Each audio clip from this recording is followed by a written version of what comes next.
আসসালামু আলাইকুম। আমি মোহাম্মদ মাহমুদ হাসান, সহকারী শিক্ষক, গ্রিনফিল্ড স্কুল অ্যান্ড কলেজ। আজকে আমরা শিখব মুগ ফসলের চাষ সম্পর্কে। গত ক্লাসে আমরা কৃষি শিক্ষা প্রথম পত্রের ডাল চাষ পদ্ধতি সম্পর্কে জেনেছিলাম। এটি ছিল পঞ্চম অধ্যায়ের একটি অংশ। তো আজকে আমরা পরের অংশ থেকে শুরু করলাম মুগ চাষ পদ্ধতি। ডাল ফসলের মধ্যে মুগের অবস্থান হলো দ্বিতীয়। এটি প্রায় সারা বছর চাষ করা যায়। মুগ ডাল সুস্বাদু এবং প্রোটিনের পরিমাণ প্রায় 24%। এর অর্থনৈতিক গুরুত্ব অপরিসীম। আচ্ছা, এই মুগ ডাল আসলে বাংলাদেশে চাষ করা হতো না, একসময় চাষ করা হতো না। প্রথমে এটি চাষ শুরু হয় দক্ষিণ ও দক্ষিণ পূর্ব এশিয়ায়। বর্তমানে এটি Bharat, Pakistan, Myanmar, Thailand, Philippines, চীন, ইন্দোনেশিয়া প্রভৃতি দেশে জন্মে। মধ্য ও পূর্ব আফ্রিকা, আমেরিকা, ওয়েস্ট ইন্ডিজ ও অস্ট্রেলিয়াতে এটি চাষ করা হয়। এর অন্য নাম হলো সোনামুগ, সবুজ কালাই, আনা লিকালাই প্রভৃতি। তাহলে মুগ ডালের সম্পর্কে আমরা একটি প্রাথমিক ধারণা পেয়ে গেলাম। আচ্ছা, মুগ এর আধুনিক চাষ পদ্ধতি। প্রথমেই মাটির ব্যাপারে কিছু বলতে হয়। সব ধরনের মাটিতে মুগ ডাল চাষ করা যায়, তবে কিছুটা বেলে মাটি, এঁটেল মাটি ও দোআঁশ মাটিতে মুগের চাষ ভালো হয়। তবে সবচেয়ে ভালো জন্মে উঁচু স্থানের পলি মাটি ও দোআঁশ মাটিতে, যেখানে পানি জমতে পারে না। কিছুটা লোনা মাটিতেও মুগ জন্মাতে পারে। মাটির পিএইচ 6 থেকে 7 হলে মুগের ফলন ভালো হয়। জলবায়ু। মুগ গরম আবহাওয়ার একটি ফসল। মুগ চাষের জন্য সবথেকে উপযোগী তাপমাত্রা হলো 30 থেকে 35 ডিগ্রি সেলসিয়াস। ঠান্ডা আবহাওয়া মুগ ফসল একদম সহ্য করতে পারে না। মুগ ফসলের জন্য তাপমাত্রা হলো 25 থেকে 30 ডিগ্রি সেলসিয়াস। তবে ভালো ফসলের জন্য কাঙ্ক্ষিত গড় তাপমাত্রা 28 থেকে 31 ডিগ্রি সেলসিয়াস। আর্দ্রতা 80 থেকে 85%। হালকা বৃষ্টিপাত ও উজ্জ্বল সূর্যালোক মুগ চাষের জন্য ভালো। এবার আসো জমি তৈরি। বপন ও মাটির প্রকারভেদে মুগ চাষের জন্য 4 থেকে 5 বার চাষ ও মই দিয়ে জমি তৈরি করতে হয়। বড় ঢেলা ভেঙে দিতে হয়, ফলে ফসলের বৃদ্ধি ভালো হয়। মাটিতে রসের অভাব হলে অল্প পরিমাণ সেচ দিয়ে নিতে হবে। সাধারণত বাংলাদেশে 3 সময়ে মুগ চাষ করা যায়।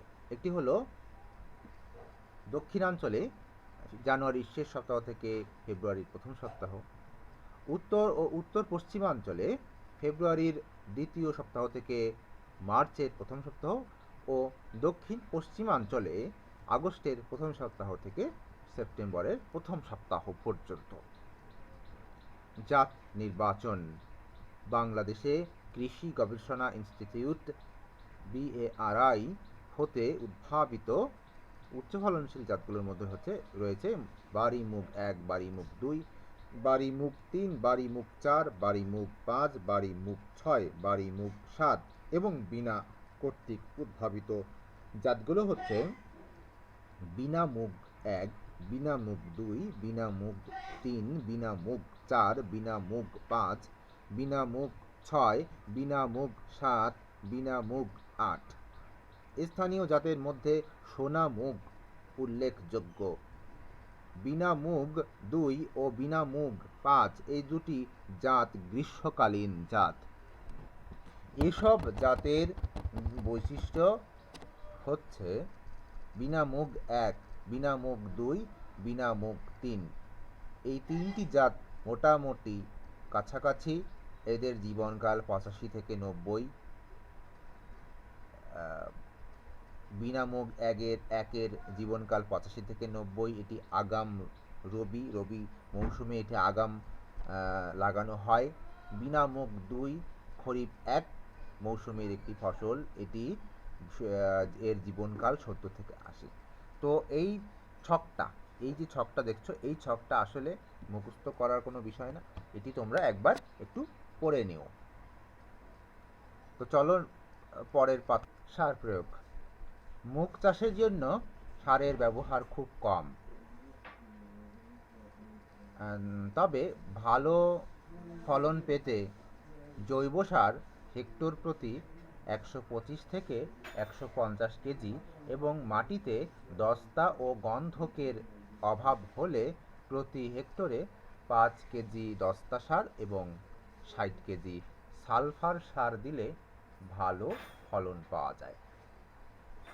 অণুজীব সার প্রয়োগ করলে ইউরিয়া সার দেওয়ার কোনো প্রয়োজন নেই।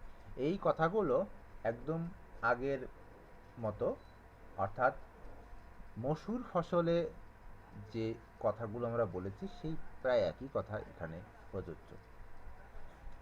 এরপরে হলো বীজ বপন পদ্ধতি।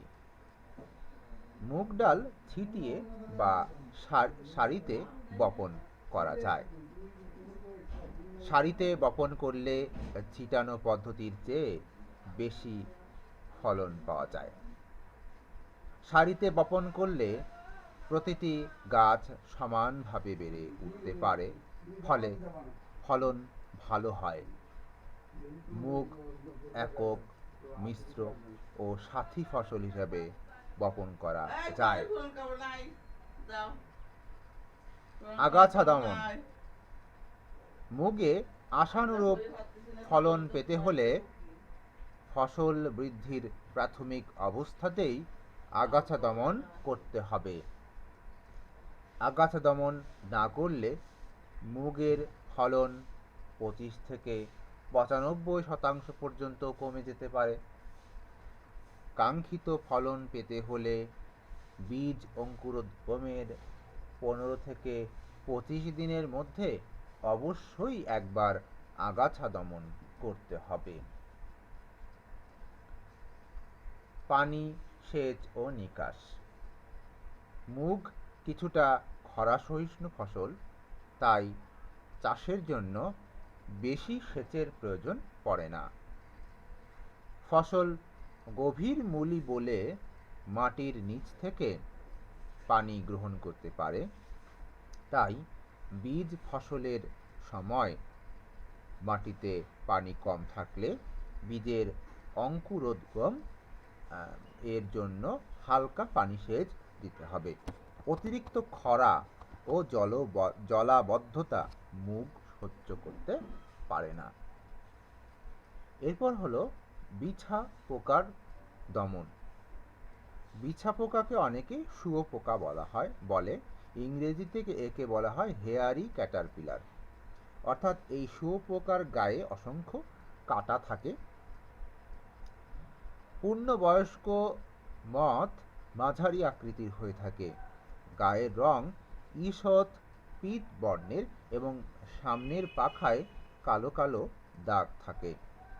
পূর্ণাঙ্গ শুককীটের গায়ে অসংখ্য লোম থাকায় এরা বিছা বা শুঁয়োপোকা নামে পরিচিত। স্ত্রী মথ পাতার উল্টো দিকে উজ্জ্বল সবুজ রঙের 400 থেকে 1200টি ডিম পাড়ে। ডিমগুলো সারিবদ্ধ করে সাজানো থাকে।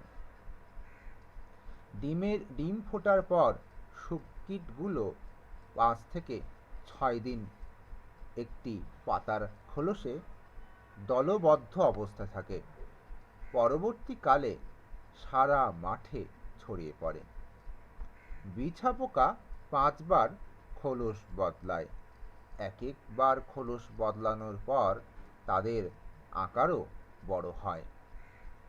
মুগকীটে রূপান্তরিত হওয়ার আগে পূর্ণবয়স্ক শুককীট খাওয়া বন্ধ করে দেয় এবং 1 থেকে 3 দিন এই অবস্থা বিরাজ করে। ক্ষতির প্রকৃতি। কচি ও পরিপক্ক ফল ছিদ্র করে খায়। পাতার সবুজ অংশ খেয়ে পাতাকে সবুজ ক্লোরোফিলবিহীন জালের মতো করে ফেলে এবং ফলন কমে যায়। দমন ব্যবস্থাপনা। বিছা পোকা অনেক উপায়ে দমন করা যায়। পরজীবী পোকা এবং পলিঅ্যাড্রাল ভাইরাস দিয়ে এই পোকা দমন করা যায়। অনেক রকম দেশি গাছগাছড়া যেমন নিম, ধুতরা, বিষকাটালি প্রভৃতির রস প্রথম তৃতীয় স্তরের বিছা পোকার ওপর ছিটালে 30 থেকে 40 ভাগ দমন করা যায়। এছাড়া নিম্নোক্ত উপায়ে বিছা পোকা দমন করা যায়। 1. আক্রমণের প্রথম অবস্থায় যখন পোকা প্রথম ও দ্বিতীয় স্তরে দলবদ্ধভাবে একটি পাতায় থাকে তখন পোকাসহ পাতাটি ছিঁড়ে পায়ে ডলে মেরে ফেলতে হবে। তৃতীয় থেকে পঞ্চম স্তরের শুককীটকে নিয়ন্ত্রণ করা বেশ কষ্টকর, কেননা এ সময় শুককীটগুলো বেশি চলাচল করে এবং ব্যাপকভাবে আক্রমণ করে। তখন ক্ষেতের চারিদিকে নালা তৈরি করে তার মধ্যে কেরোসিন মিশিয়ে রাখলে চলাচলের সময় এরা ডুবে মারা যাবে। সংস্পর্শ কীটনাশক যেমন ডায়াজিনন 50 ইসি বা নুভাক্রন 40 WSC প্রতি লিটার পানিতে 1.5 মিলিলিটার ঔষধ মিশিয়ে ছিটিয়ে দিলে এ পোকা দমন করা যায়। জরুরি ভিত্তিতে বিছা পোকা নিয়ন্ত্রণের জন্য কীটনাশক যেমন নগস 100 ইসি অথবা DDVP 100 ইসি অথবা ভেপনা 100 ইসি অথবা ডাইক্লোরোভাস 100 ইসি প্রতি লিটার পানিতে 1 মিলিলিটার মিশিয়ে ব্যবহার করলে পোকা দমন করা যায়। এরপরে ছবিতে একটি দেখতে পাচ্ছ শুষ্ড়ি পোকা। এটি হলো শুষ্ড়ি পোকা। ক্ষতির প্রকৃতি। এই পোকা গাছের সবুজ পাতা, শুঁটি এবং ফলের কুঁড়ি ছিদ্র করে খেয়ে ফেলে। শুককীট বের হয়ে পুষ্পমঞ্জরি খেতে থাকে। পাতা, ফুল ও কচি শুঁটি দিয়ে বাসা তৈরি করে সেখানে লুকিয়ে থাকে এবং ভেতরে বসে খায়। ফল ছিদ্র করে ভিতরের কচি বীজ খায়। আক্রান্ত শুঁটি থেকে ভালো বীজ হয় না এবং আক্রান্ত গাছ শুকিয়ে মরে যায়। দমন ব্যবস্থাপনা। যেহেতু এই পোকা অনেক ডাল জাতীয় ফসলের মুখ্য পোকা, তাই এটি একটি জমিতে সারা বছর ডাল জাতীয় ফসল বপন না করাই ভালো। তাহলে এদের জীবনচক্র বাধাপ্রাপ্ত হয়ে কিছুটা দমন হয়। পোকামাকড় প্রতিরোধী জাত বপন করা প্রয়োজন। অন্য কোনো উপায় না থাকলে ডাল ক্ষেতের সারিতে প্রতি মিটারে যদি একটি শুককীট পাওয়া যায় তাহলে ফেনিট্রোথিয়ন 50 ইসি প্রতি লিটার পানিতে 2 মিলিলিটার মিশিয়ে ছিটিয়ে দিলে এই পোকা দমন হয়। অথবা সাইপারমেথ্রিন গ্রুপের রিপকর্ড 10 ইসি অথবা সিমবুশ 10 ইসি প্রতি লিটার পানিতে 1 মিলিলিটার ঔষধ ছিটিয়ে দিলে এই পোকা নিয়ন্ত্রণ করা যায়। এরপরে হচ্ছে জ্যাসিড পোকা। জ্যাসিড পোকা দেখতে অনেকটা সবুজ রঙের, হালকা সবুজ রঙের ছোট এ পোকা পাতার রস চুষে খায়। পাতা হলদে বা লালচে দাগ হয়ে তা শুকিয়ে বাদামি হয়ে যায় এবং পাতার নিচের দিক বেঁকে কুঁকড়ে যায়। দমন ব্যবস্থাপনা: ইমিজক্লোপিড অথবা সাইপারমেথ্রিন 1 মিলিলিটার অথবা 1 মিলিলিটার প্রতি লিটার পানিতে ছিটিয়ে স্প্রে করতে হবে। মুগ ডালের কিছু রোগ ব্যাধি হয়, তার মধ্যে হলুদ মোজাইক একটি। এই রোগটির কারণ হলো এক ধরনের ব্যাকটেরিয়া।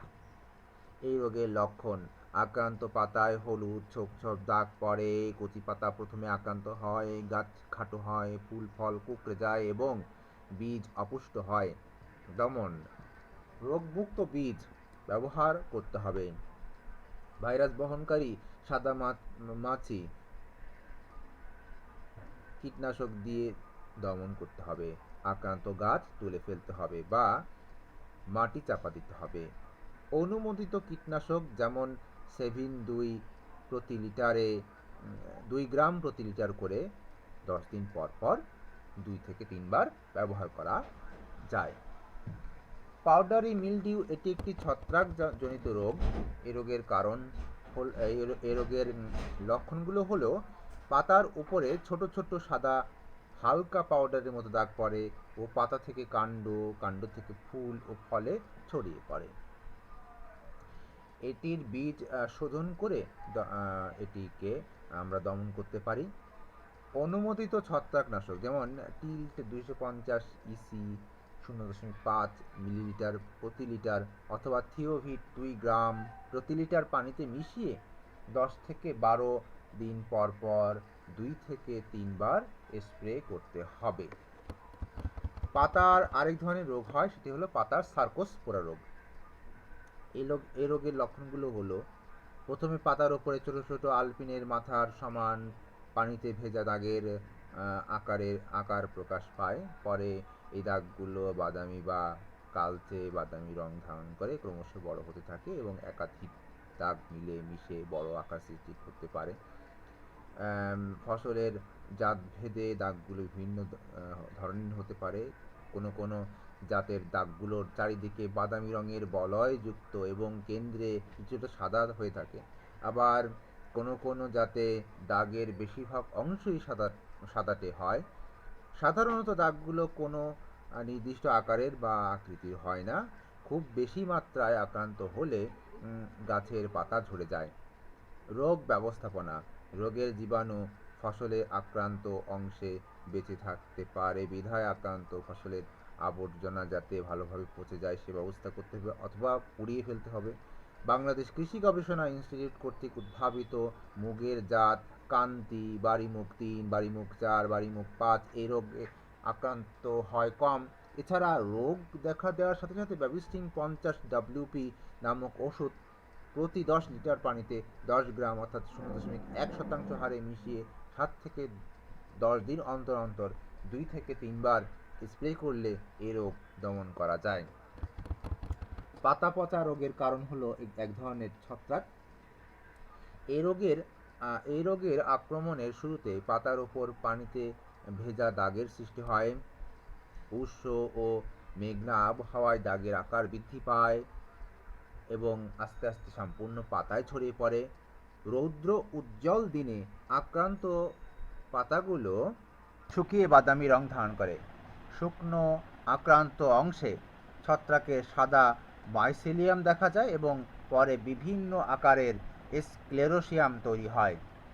স্ক্লেরোসিয়ামগুলো প্রথমে সাদা রঙের হয়ে থাকে এবং পুরো মাত্রায় পরিপক্কতা আসলে তুলোর বীজের মতো গাঢ় বাদামি বা কালো রং হয়ে থাকে।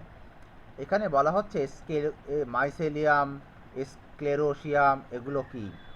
আচ্ছা, ছত্রাকের মাইসেলিয়াম হলো ছত্রাকের যে দেহ, সেই দেহকে বলা হয় মাইসেলিয়াম। আর স্ক্লেরোসিয়াম কি? স্ক্লেরোসিয়াম হলো ওই ছত্রাকের দেহের মধ্যে কিছু ফলের মতো জিনিস দেখা যায়, সেটি হলো স্ক্লেরোসিয়াম। আচ্ছা, রোগ ব্যবস্থাপনা। এ রোগের ব্যবস্থাপনা উদ্ভাবনের ওপর বাংলাদেশের খুব বেশি গবেষণা হয়নি। রোগ দমনের জন্য জমিতে আক্রান্ত ফসলের আবর্জনা এবং স্ক্লেরোসিয়াম সমূহ পরিপক্ক হয়ে পড়ার পূর্বেই পরিষ্কার করা দরকার। ফসল কর্তন, শুকনো ও মাড়াই।